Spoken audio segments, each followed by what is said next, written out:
Hi, my name's Kelly and I'm Wildbeach Officer for Hampshire Wildlife Trust, and I'm going to talk to you today about the Strandline.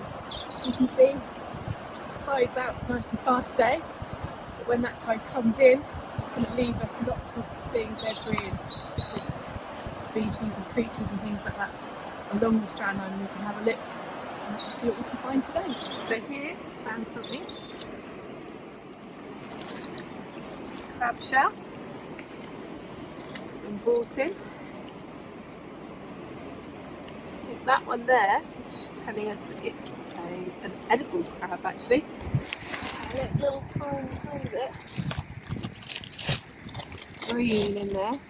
Now that looks like something I had in my sandwiches earlier on. And it is actually some sea lettuce. It's very much like the lettuce that we have in our sandwiches. So it's nice.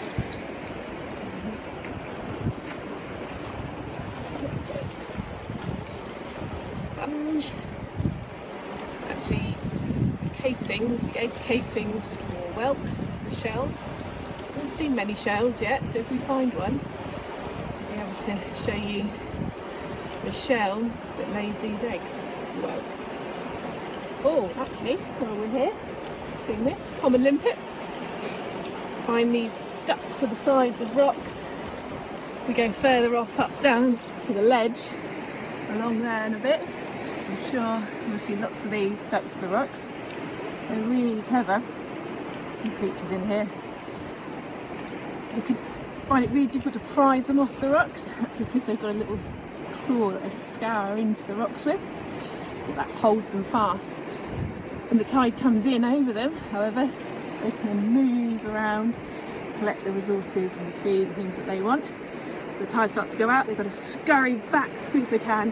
They always go back to that same spot every time the tide goes in or out. Really, really clever common limpets. That one back. These are limpets. You see, they're all stuck fast. The tide comes in, they will move off. They always come straight back here. See if we've got anything else along this bit. That's some more whelk eggs there. And we've got the ubiquitous castlebones. The bones of the cuttlefish. There's a nice big bit there as well. So they live to about 2 years old, cuttlefish. And they're really, really clever. They don't look much what's left of them here, what we see washed up on the beach. When they're out in the sea, they almost look a little bit like octopus or squid, and they can change colour.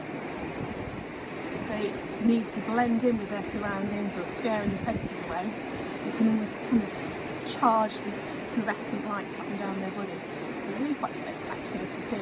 So they're really quite clever, and don't look much when you see them on the beach. Out there in the ocean, really, really something to see. Down here, mermaid's purse. That's another quite common find. Actually, the egg casing for a ray fish. Have some prongs on one end normally, and in there would be the egg for the ray fish. They commonly call them mermaid's purses. Got anything else down here? Coral weed. That one there, the nice pink coral weed, when it's actually in a rock pool maybe, it will stand up with this water around it and actually looks a bit like coral. Some coral weed.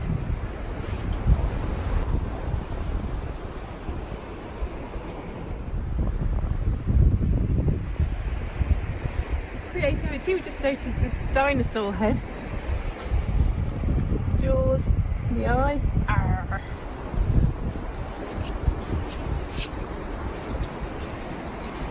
Here's some coral weed that we saw earlier in the Strandline.